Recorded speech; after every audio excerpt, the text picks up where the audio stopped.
सरकार निकम्मी है,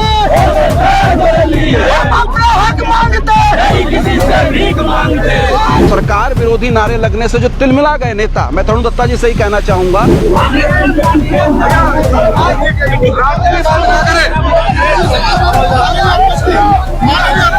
आंदोलन हमेशा सरकार के खिलाफ होता है।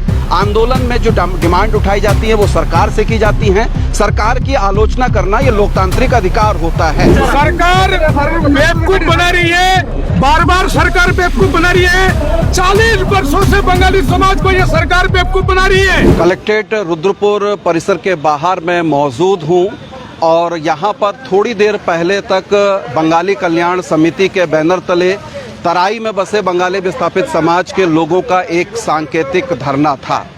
सवाल उठता है कि विशाल आंदोलन से आज बंगाली कल्याण समिति सांकेतिक धरने प्रदर्शन तक क्यों सिमट गई? क्या कोई नई सिरे से रणनीति की शुरुआत हो रही है या फिर समिति बैकफुट पर आ गई है? इतना ही नहीं, धरना स्थल पर सरकार विरोधी नारे लगने से आपसी मनमुटाव भी उजागर हुआ, खींचातानी हुई, आरोप प्रत्यारोप हुए और फिर मामला एकाएक दबा दिया गया। 20 सितंबर बंगाली समाज में एक ऐतिहासिक तारीख मानी जाती है क्योंकि सन 2001 में 20 सितंबर को ऐतिहासिक धरना प्रदर्शन रुद्रपुर के गांधी मैदान में हुआ था। तब हजारों की तादाद में तराई में बसे हुए बंगाली विस्थापित समाज के लोग उस आंदोलन में शामिल थे। वो ऐतिहासिक आंदोलन इस तरीके से निर्णायक हुआ कि प्रथम विधानसभा चुनाव में उत्तराखंड के 2002 में गदरपुर सीट से प्रेमानंद महाजन बंगाली समाज के पहले विधायक निर्वाचित हुए। वे 2007 में भी विधायक का चुनाव जीते, लेकिन पिछला चुनाव 2022 का उसी गदरपुर विधानसभा सीट से चुनाव हार गए। मसला वही है, मांगे वही हैं और आंदोलन का जो क्रम है वो उतार चढ़ाव की स्थिति में होते होते आज सांकेतिक स्थिति में आ गया है। मेरा मुद्दा जो है वो यही है कि जो 3 बुनियादी मांगे बंगाली समाज की तब भी थी वो आज भी हैं और आगे कब तक बनी रहेंगी। आखिर इस बाबत सवाल किया जाए तो किससे किया जाए? लाजमी सा सवाल है, लाजमी सी बात है कि जो मौजूदा सरकार है सवाल उससे ही होंगे। और जब आंदोलन के दौरान जो सरकार निकम्मी है वो सरकार बदलनी है, ये नारा जब गूंजने लगता है इसी जगह आंदोलित बंगाली समाज के लोगों के बीच में, तो भारतीय जनता पार्टी के नव नियुक्त जो जिला मंत्री हैं तरुण दत्ता, वो गहरा ऑब्जेक्शन करते हैं और सिर्फ ऑब्जेक्शन ही नहीं करते हैं बल्कि नाराज़गी इस हद तक जारी करते हैं कि आप सरकार की अस्थिरता के लिए काम कर रहे हैं। सरकार विरोधी नारे नहीं लगाए जा सकते और सरकार पर कोई सवाल नहीं उठाए जा सकते। सरकार निकम्मी है, सरकार बदलनी है, सरकार निकम्मी है, सरकार बदलनी है।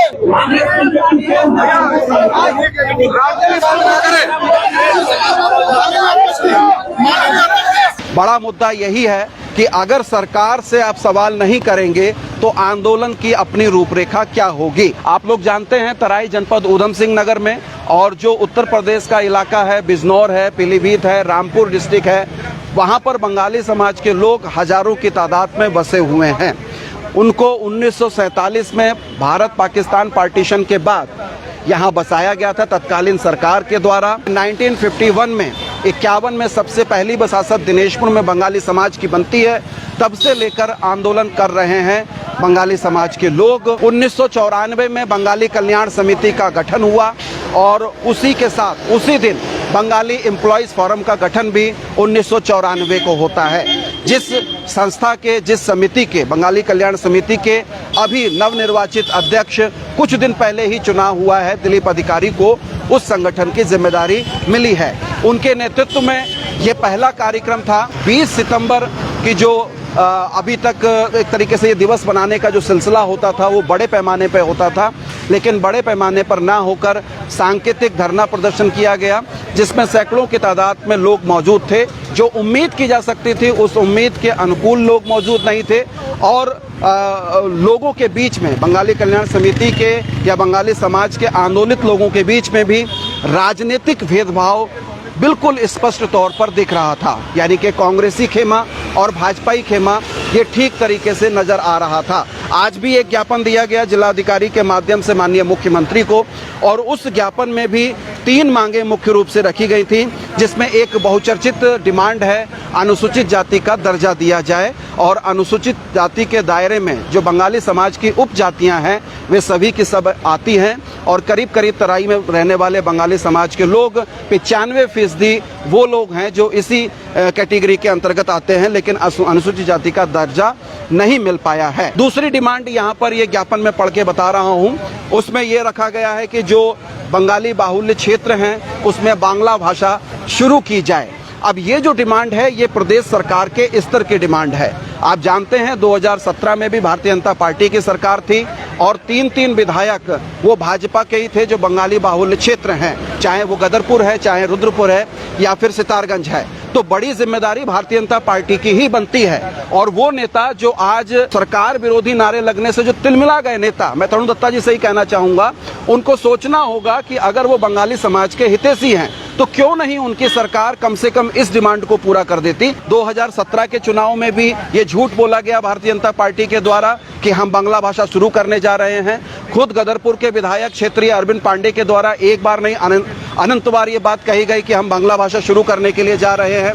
इसी तरीके से सौरभ बहुगुणा जो कैबिनेट मंत्री हैं सितारगंज में, उनके द्वारा यह आश्वासन बंगाली समाज के लोगों को दिया गया। तो मेरा सीधा सवाल है, आंदोलन हमेशा सरकार के खिलाफ होता है, आंदोलन में जो डिमांड उठाई जाती है वो सरकार से की जाती हैं, सरकार की आलोचना करना ये लोकतांत्रिक अधिकार होता है। दूसरी बात है कि श्री गुरुचांद ठाकुर के नाम से जो हरिचांद गुरुचांद ठाकुर मतुआ मिशन के आदर्श हैं और अस्पृश्यता के खिलाफ जो पूरा उन्होंने मुहिम चलाई, उनके नाम पर एक निधि शुरू की गई थी जो बंगाली बच्चों के लिए, बंगाली प्रतिभाओं के लिए, ज़रूरतमंदों के लिए रखी गई थी, और उसकी हरीश रावत सरकार में इसकी घोषणा हुई थी और 2 करोड़ की धनराशि से इस योजना को शुरू किया गया था।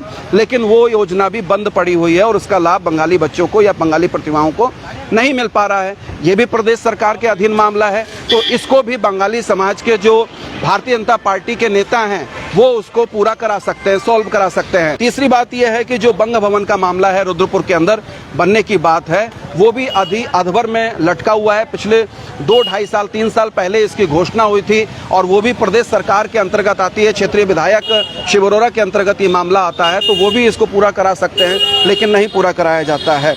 इसके अलावा जो छात्रवृत्ति बंगाली बच्चों को अनुसूचित जाति के तहत मिलती थी, वो छात्रवृत्ति भी नहीं मिल रही है, और छात्रवृत्ति का मसला भी समाज कल्याण के माध्यम से वो आता है प्रदेश सरकार के अंतर्गत। तो प्रदेश सरकार को उन चीज़ों को भी ध्यान देकर पूरा कर लेना चाहिए था। मेरा बड़ा सवाल यही है कि 2001 में जब आंदोलन खड़ा होता है और सैकड़ों हजारों की तादाद में पूरे तराई के बंगाली विस्थापित समाज के लोग गांधी पार्क में गरजते हैं, तब मसला ये था कि भारतीय जनता पार्टी की केंद्र में सरकार थी और LK आडवाणी जो गृह मंत्री थे, ये आरोप था कि उन्होंने बंगाली समाज को घुसपैठिया कहा था और उसके विरोध स्वरूप सभी लोग इकट्ठे हुए थे। आंदोलन का नतीजा यही निकला, डिमांडें पूरी नहीं हुई, लेकिन प्रेमानंद महाजन एकमात्र विधायक बंगाली समाज से पहले विधायक चुन लिए गए थे। इसके बाद लंबे समय तक ठहराव रहा, कोई एक्टिविटी नहीं रही। बंगाली कल्याण समिति भी एक तरीके से ठंडे बस्ते में रही, थोड़ी थोड़ी यदा कदा ये मांगे उठती नहीं।